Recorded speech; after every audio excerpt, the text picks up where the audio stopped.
사랑합니다. 또 축복합니다. 오늘부터 또 몇 주간에 걸쳐서는 또 하나님께서 우리에게 들려주시는 팔복 메시지에 대해서 함께 살펴보고자 합니다. 그중 오늘은 첫 번째 시간, 심령이 가난한 자는 복이 있나니 천국이 그들의 것임이라. 심령이 가난한 자에 해당되는 복이 어떤 것인지에 대해서 함께 하나님의 말씀을 살펴보려고 합니다. 예전에 청년들을 가르치고 또 제자반을 하면서 청년들에게 이루고 싶은 삶의 목표가 있느냐 물었던 적이 있습니다. 그랬더니 한 청년이 이렇게 얘기하는 거예요. 목사님, 저는 주와 같은 사람이 되고 싶습니다 라고 대답을 해요. 그래서 제가 속으로 참 기특해했어요. 얘가 훈련을 잘 받더니 드디어 얘에서 작은 예수가 되고 싶어 하는구나. 그랬더니 이 청년이 평상시에도 썰렁한 농담을 많이 하는 친구였는데 이런 얘기를 하는 거예요. 목사님, 저는 건물주가 되고 싶습니다. 그러는 거예요. 건물주가. 또 한 청년은 이렇게 말합니다. 목사님, 저는 작은 가게 주인이면 만족합니다. 올리브영 주인이고 싶습니다. 라고 얘기하는 거예요. 이전에 제자훈련을 하면서 들었던 청년들의 이야기예요. 단편적이지만요, 이 이야기 속에서 이 시대가 추구하는 어떤 복의 방향이 무엇이고 이 시대가 우리에게 제시하고 있는 복이 무엇인지, 그래서 이 세태 속에서 청년들이 무엇을 목표로 삶의 방향을 잡고 살아가는지 우리가 잠깐이나마 볼 수 있는 그런 시간이었어요. 서두에 제가 이야기를 하는 이유는 오늘부터 다루는 팔복이 바로 복에 대한 이야기를 다루기 때문입니다. 복이 무엇입니까? 복에 대한 이야기를 하고 있기 때문에. 그런데 복이란 말이 과연 무엇일까요? 여러분, 복이 무엇일까요? 복. 제가 네이버 사전에 검색해 보니까 이렇게 나옵니다. 한번 화면을 보실까요? 삶에서 누리는 좋고 만족할 만한 행복. 삶에서 누리는 좋고 만족할 만한 행복. 우리가 행복을 느끼는 거라면은 우리가 평상시 생각하는 것과는 사뭇 다른 정의죠. 행복을 누리는 거에는 꼭 물질적인 필요가 없고 꼭 어떤 세상에서 우리에게 제시해 주시는 어떤 복의 기준일 필요가 없다는 거예요. 이렇게 복에 대한 정의를 찾아놓고 보니까 그리스도인이 추구해야 되는 복이 무엇인지 조금 더 명확해지죠. 그래서 오늘 이 시간부터는 바로 이 복에 대한 이야기를 해볼까 합니다. 마태복음 5장부터 7장까지를 우리가 산상설교라고 부릅니다. 우리 주님께서 산에 올라가셔서 무리들을 불러 모으시고 설교하신 내용, 이것을 산상설교 혹은 산상수훈이라고도 부르는데, 성경 전체에서 가장 유명한 본문 중에 하나라고 볼 수 있습니다. 이 안에는 이제부터 우리가 함께 살펴보는 팔복의 내용을 포함해서 세상의 빛과 소금에 대한 내용이라든지 아니면 이전까지 우리가 함께 다루었던 주기도문 같은 내용들이 이 안에 다 들어가 있습니다. 그러나 이렇게 널리 알려진 본문은 그 익숙함 때문에 우리가 자칫 잘못하면 이 본문이 전하고자 하는 의미와 본질을 놓치기가 쉬울 때가 많습니다. 우리에게 너무나 익숙하기 때문에 이 본문이 전하고자 하는 메시지, 원래적인 그 메시지를 우리가 간과하고 넘어갈 때가 참 많이 있다는 것입니다. 그렇기 때문에 팔복에서 전하는 핵심 메시지가 무엇인지 우리가 먼저 함께 살펴보았으면 좋겠는데, 팔복의 첫 번째 복을 같이 한번 보도록 하겠습니다. 3절 다시 한번 읽습니다. 시작. 가난한 자는 복이 있나니 천국이 그들의 것이며. 그러면은 팔복의 마지막 번째 복인 8번째 복을 같이 한번 읽어보도록 하겠습니다. 시작. 박해를 받은 자는 복이 있나니 천국이 그들의 것임이라. 이 두 가지, 첫 번째 구절과 마지막 구절에서 공통적으로 등장하는 하나의 단어가 있습니다. 그것이 무엇이죠? 천국입니다. 우리 주님께서 이 산속에서 무리들을 불러 모아 놓으시고 간절하게 설명해 주기를 원하셨던 주제가 있었는데, 그것이 무엇이냐면 하나님 나라에 대한 것이었어요. 여러분, 하나님 나라는 이런 것입니다. 하나님 나라는 이 세상 질서와는 다른 것이고 이 세상 시스템과는 다른 구조로 이루어진 것입니다. 이거를 우리 주님께서 가르쳐 주시고 싶으셨던 것입니다. 우리 주님의 공생애가 시작되는 4장부터 7장까지 나오는 산상설교를 관통하는 주제가 바로 이 하나님의 나라인데, 이것이 산상설교의 핵심입니다. 그래서 오늘부터 다룰 팔복은 이 하나님 나라에 속한 하나님 나라의 백성, 우리는 하나님 나라의 백성이지 않습니까? 하나님 나라의 백성으로서 가져야 되는 속성이 무엇이고 본질이 무엇인지 이것을 보여주는 것입니다. 하나님 나라의 백성이 그러면은 이 세상을 살아갈 때는 어떤 모습으로 살아가야 되겠는가? 이 이야기를 하는 것이 바로 팔복의 내용이라는 것입니다. 산상설교의 앞부분을 장식하는 이 팔복을 보면은 이런 구조로 되어 있죠. 이러이러한 사람은 복이 있다. 그렇기 때문에 이러이러한 복을 누릴 것이다. 이러이러한 사람은 복이 있다. 그러므로 이러이러한 것을 너희가 받을 것이다. 라는 구조로 되어 있습니다. 그래서 우리는 본문을 읽을 때 이렇게 생각하기 쉽죠. 이렇게 살면은 복을 받을 수가 있겠구나. 라는 의미로 해석하기 쉽습니다. 그래서 오늘 본문을 함께 보실 때에도 심령이 가난한 자는 복이 있나니 천국이 그들의 것이미요 라는 문장이 우리는 이렇게 받아들일 수 있는 거예요. 우리의 심령이 가난해지면 복을 받는다라는 느낌을 준다는 거예요. 우리의 심령이 가난해지면 복을 받는다라는 느낌을 받죠. 그런데 한번 물어볼까요? 우리의 심령이 가난해지는 조건을 구비할 수 있는 사람이 여기에 있습니까? 우리가 심령이 가난해지는 조건을 구비한 사람이 지금 여기에 혹시 계십니까? 아무도 없습니다. 성경이 말하는 모든 구원이나 복에 대한 것은 하나님께서 언제나 은혜로 값없이 거저주시는 것이지 우리의 행동으로 어떤 조건을 갖추어서 그것을 만족할 만한 상태에 이를 수 있는 사람은 없다는 거예요. 조건과 자격을 갖추어서 하나님께 복을 받거나 혹은 구원을 받는 것은 불가능하다는 것이죠. 팔복은요, 반면에 하나님의 백성인 성도가 어떤 특성을 가지고 이 세상을 살아가야 되는지를 보여줍니다. 이러이러하게 살면 복을 받는다. 심령이 가난해지면 너희가 복받아서 천국이 너희 것이 될 것이다. 이런 말을 하는 것이 아니라 복을 받아서 이미 하나님 나라의 백성이 된 사람은 이런 사람이다 라는 설명을 하는 거예요.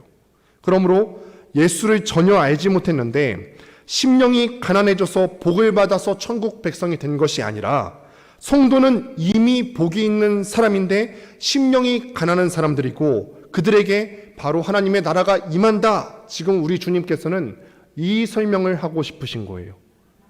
이런 팔복은요, 8가지 주제가 쭉 나오게 되어 있는데 이 팔복은 서로 논리적으로 굉장히 긴밀하게 연결이 되어져 있습니다. 팔복의 첫 번째 복이 방금 읽은 어떤 내용이죠? 심령이 가난한 자는 복이 있나니 천국이 그들의 것이며, 그럼 그 다음 때는 무엇일까요? 모르실 것 같았어요. 네, 앞 글자 따서 또 외우시면 되는데 심령이 가난한 성도는요, 어떤 사람이 심령이 가난한 사람이냐면은 내가 하나님 앞에 서 보니까 내가 내 심령 가운데 아무것도 내세울 것이 없구나, 이거를 깨달은 사람이 심령이 가난한 사람들이에요. 그러면 이걸 깨달은 사람은 어떤 마음이 들까요? 애통하는 마음이 들겠죠. 애통하는 자는 복이 있나니 두 번째 복이 되겠죠. 그렇게 하나님 앞에 한번 애통하고 나니까 세 번째 복이 무엇이죠? 온유한 자죠.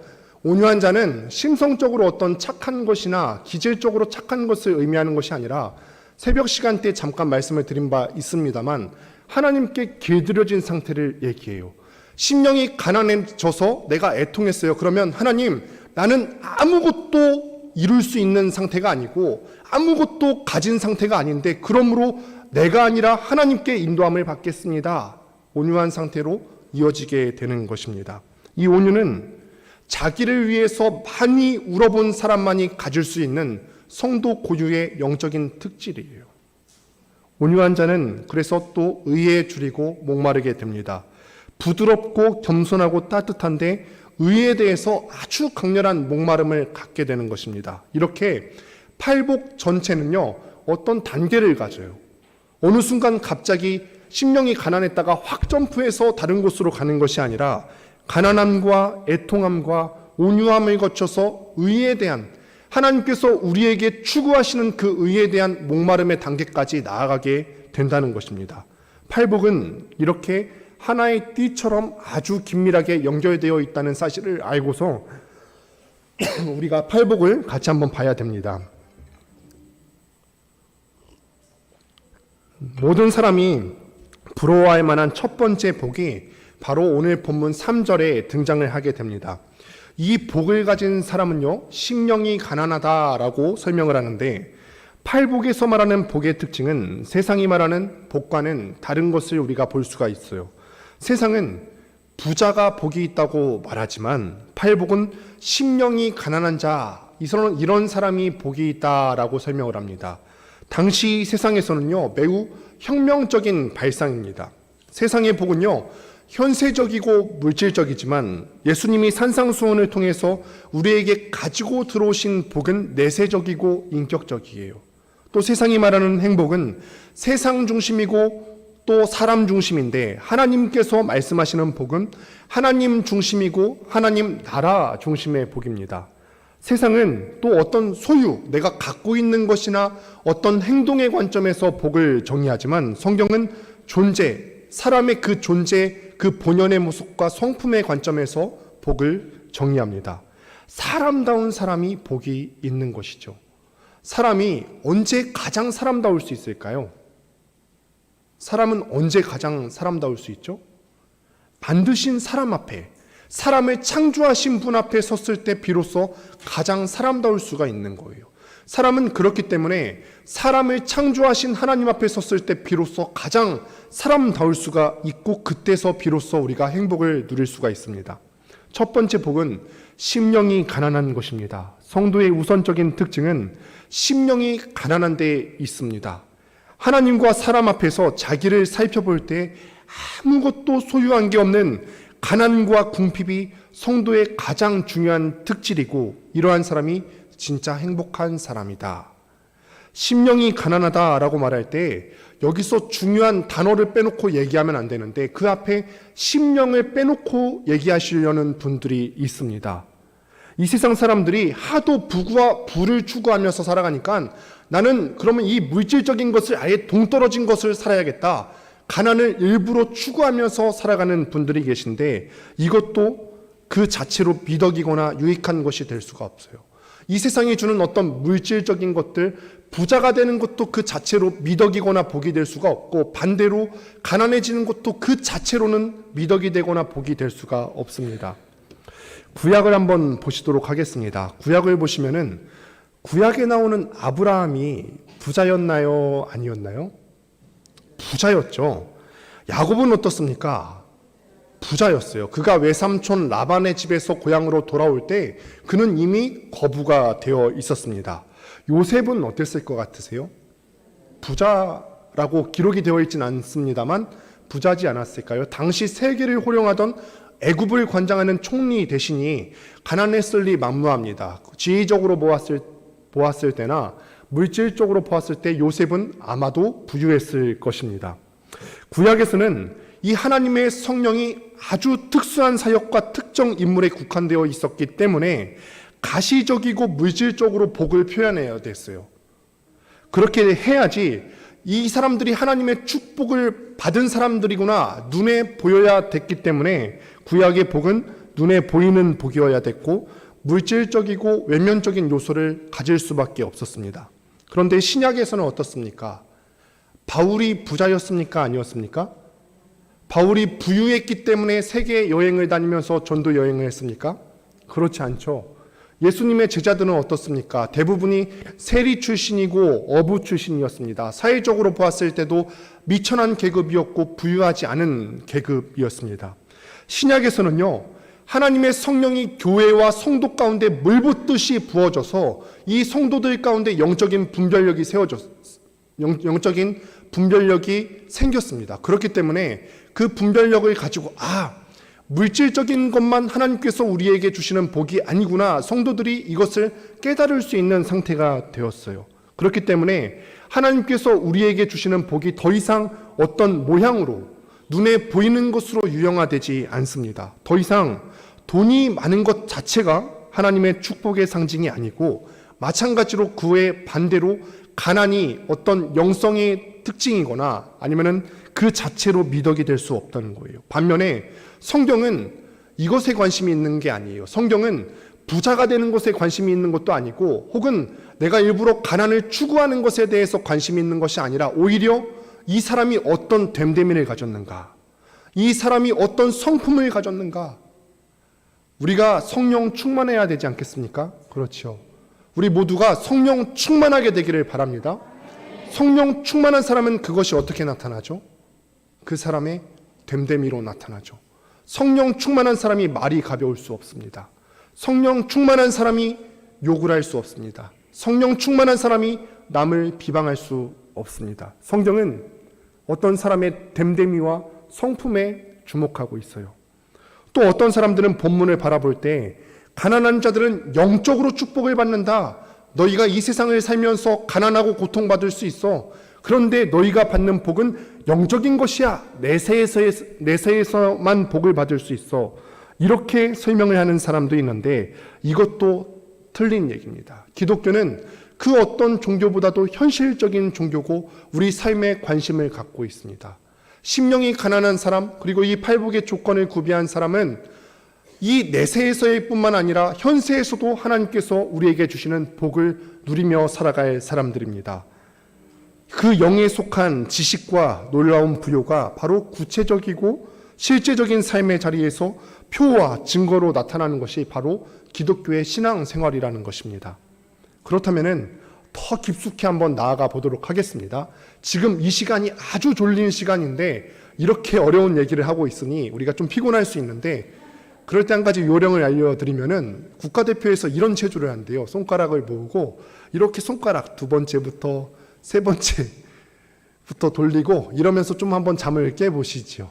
그렇다고 설교 듣는데 이것만 하시면 안 됩니다. 다 제가 집중이 안 돼요. 그러면 더 나아가서, 그렇다면 심령이 가난하다는 것은 무슨 뜻일까요? 심령이 가난하다.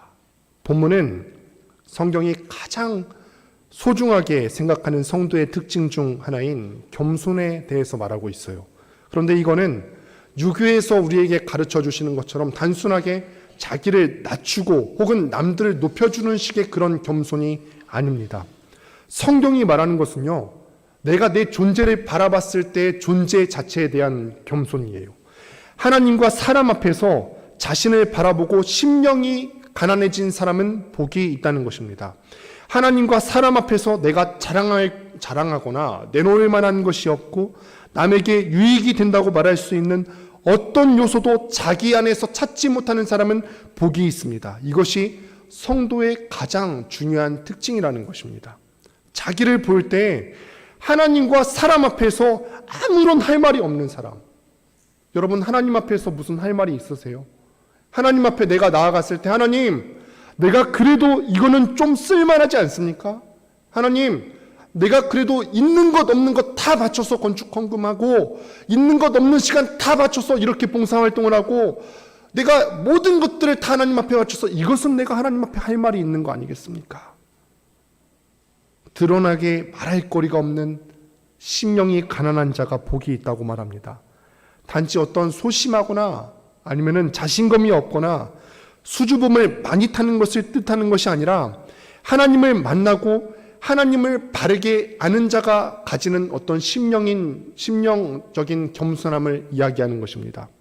출애굽기 3장에 보면은 하나님께서 모세를 이 이스라엘 사람들의 지도자로 부르시는 장면이 나옵니다. 하나님께서는요, 모세에 대해서 모세의 성품 중에 하나를 이야기하시면서 온유함이 지면에 있는 모든 사람보다 더한 사람이다 라고 평가하셨어요. 모세는 하나님께서 부르실 때 소명을 받을 때 뒷걸음질 쳤습니다. 모세는 하나님의 부르심에 뒷걸음질 치면서 이렇게 고백하죠. 오 주여. 처음에 감탄사가 나오게 되는데 저는 이 감탄사가 핵심이라고 생각을 합니다. 출애굽기 4장을 보시게 되면은 오 주여, 나는 본래 말을 잘하지 못하는 혀가 둔한 자니이다 라고 하면서 주님의 귀한 부르심을 감당하지 못하고 탄식하는 모세의 모습을 우리가 발견할 수가 있어요. 우리 믿는 사람들이 쉽게 고백하는 말이 있죠. 어떤 말을 고백하냐면, 주님, 내가 여기 있사오니 나를 써주소서, 내가 여기 있나이다, 나를 보내소서.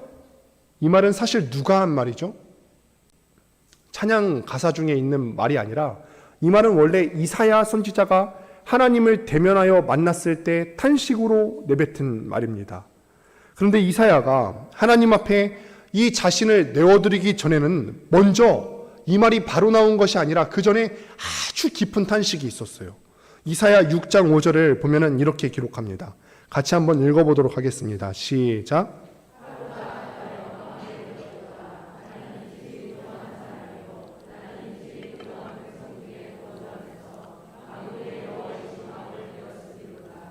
이사야 선지자가 얼마나 대단한 선지자입니까? 그런데 그 대단한 선지자라도 하나님 앞에 서보니까, 거룩하시고 흠이 없는 하나님 앞에 서보니까 내가 죽게 생겼는 거예요. 내 안에 있는 그 죄 때문에 내가 망하게 생겼다는 것을 깨달은 것입니다.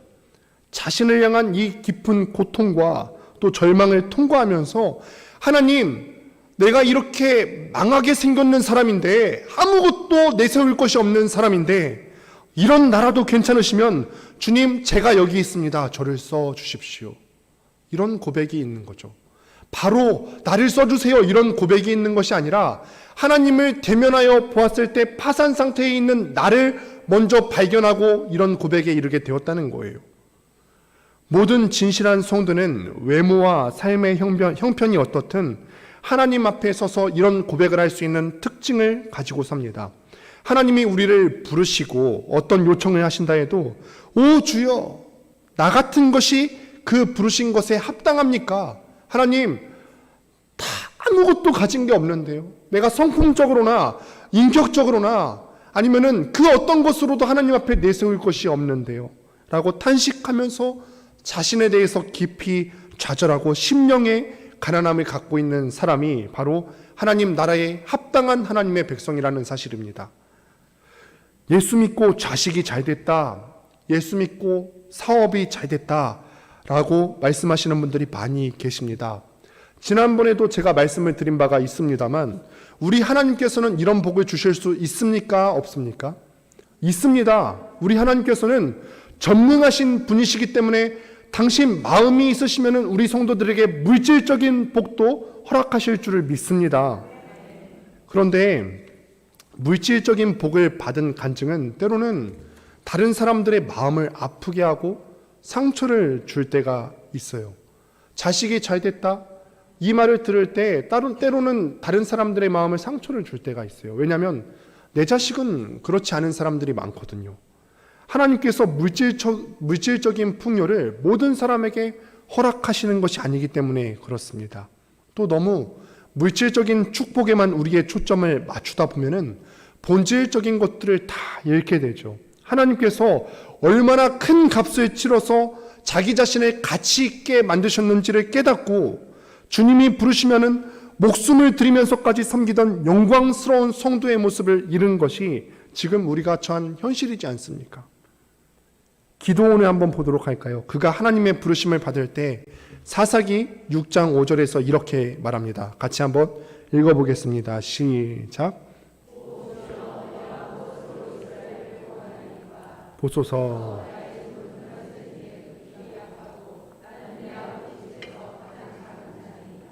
모세와 비슷하게 말했죠. 베드로도요, 매우 긍정적인 사고의 소유자로서 적극적인 태도로 살았던 것을 우리가 알 수가 있는데, 주님을 만나자마자 누가복음 5장 8절에서 이렇게 말했죠. 주여, 나를 떠나소서, 나는 죄인이로소이다.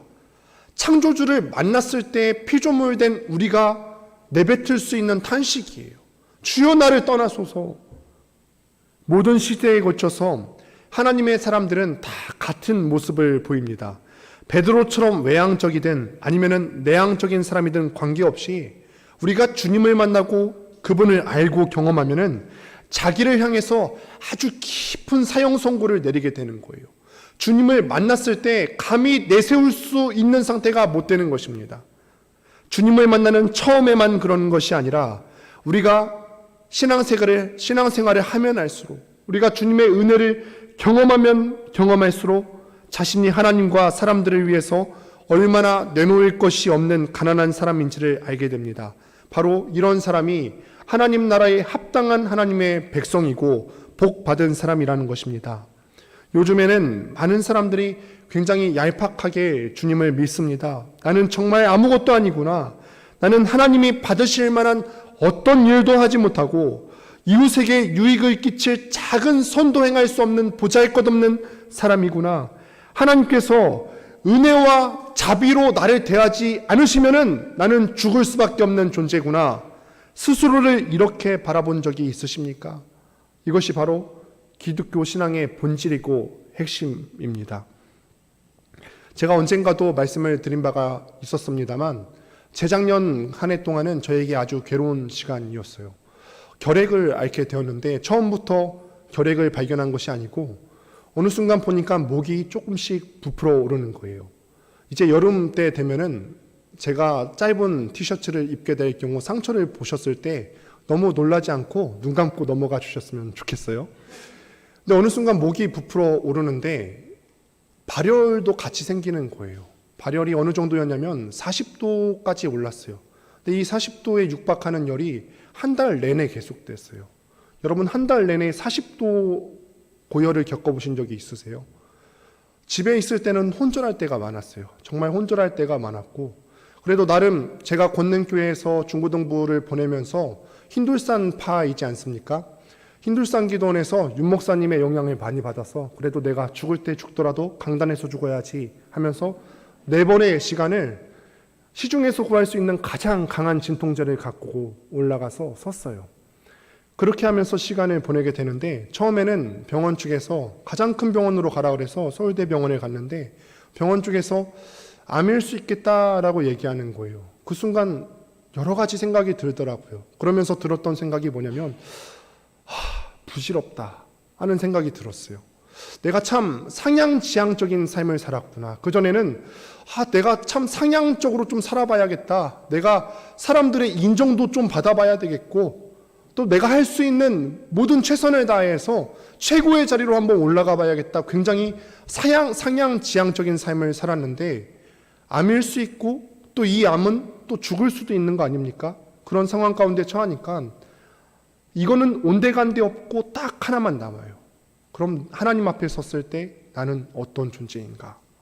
내가 지금까지 따왔던 것들, 학위들, 공부들 다 필요 없었고 내가 지금까지 사람들 앞에 인정받으면서 살아왔던 이것들 다 필요 없어졌어요. 죽을 수 있다는 생각을 하니까 내가 언젠가 하나님 앞에 섰을 때 내 존재가 어떤 사람인지가 가장 중요하구나. 얼마나 내가 교만하면서 살아왔는지 그것이 눈에 보이더라고요. 이렇게 심령의 파산 상태가 이르렀을 때 비로소 우리는 십자가를 찾을 수 있는 상태가 되는 것입니다. 내가 할 수 있는 게 없구나. 내가 잘난 줄 알았는데 내 스스로의 상태로는 구원에 이를 만한 지식도 없고 내가 스스로에게는 하나님께 내세울 만한 그 어떤 것도 없구나. 나는 십자가가 필요한 사람이다. 십자가를 찾을 수 있는 상태가 된 것이 바로 복이 있는 성도의 태도인 줄로 믿습니다. 이게 기독교고 성도입니다. 이 땅을 살리고 또 위로하고 새롭게 하는 힘이 어디에서 나옵니까? 하나님과 사람 앞에서 자기를 보고 깨어진 심령과 상한 영혼이 되어서 자기 안에서 끝없는 빈궁과 무능 그리고 소유가 없는 것을 매일 깨닫게 된 사람한테만 이것이 나옵니다. 다시 한번 오늘 본문 3절을 보도록 하겠습니다. 같이 한번 읽습니다. 시작.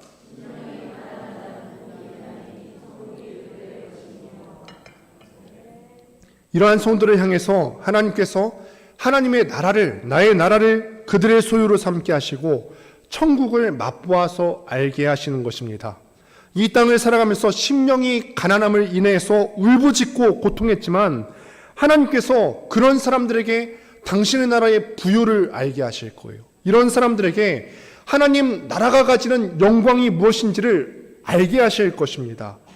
질그릇 조각 같은 내 모습을 보았을 때 질그릇 같은 나의 모습이지만 하나님께서 이 질그릇 가운데 천국의 무한한 부요와 영광을 부어주시는 것을 보면서 성도는 세상을 다르게 살아갈 수 있는 위로와 힘을 얻게 되는 것입니다. 하나님의 나라는 주님께서 우리에게 오실 때 완성적으로 주어진 혹은 우리가 죽고 나서 가게 되는 어떤 장소적이거나 어떤 영광스러운 나라만을 말하고 있지는 않습니다. 물론 그것을 포함합니다. 죽어서도 우리가 천국에 가게 되었지만 이 땅을 살아가는 동안에도 이 질그릇 조각 같은 티끌 같은 우리가 그 나라를 경험하며 살 수 있게 해주겠다. 이것이 하나님께서 당신의 백성들에게 베풀어 주시는 은혜이고 복인 줄을 믿으시기를 바랍니다.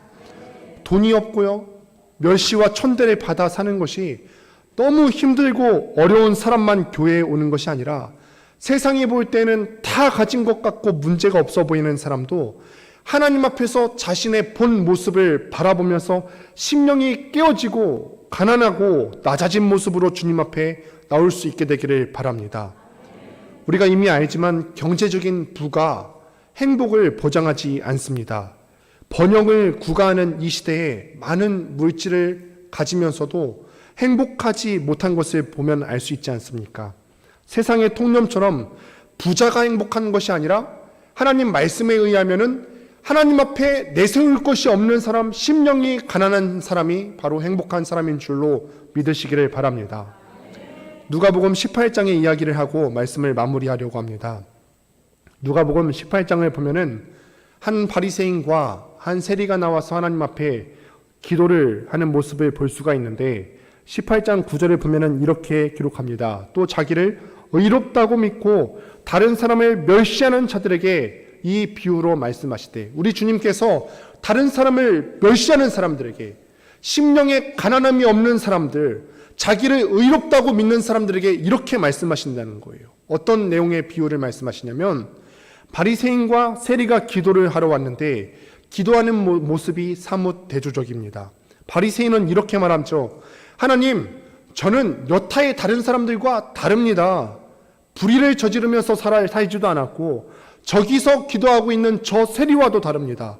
저는 금식도 하고 11조도 다 드렸습니다. 자기 의를 내세운다는 거예요. 11조를 하고 금식을 하는 것이 잘못됐다는 것이 아니라 자기의 의를 내세운 게 잘못됐다는 거예요. 그러나 누가복음 18장 13절에 보면은 세리에 대해서는 이렇게 기록합니다. 이것이 우리의 태도가 되기를 바라는 심정으로 같이 한번 읽어보도록 하겠습니다. 시작.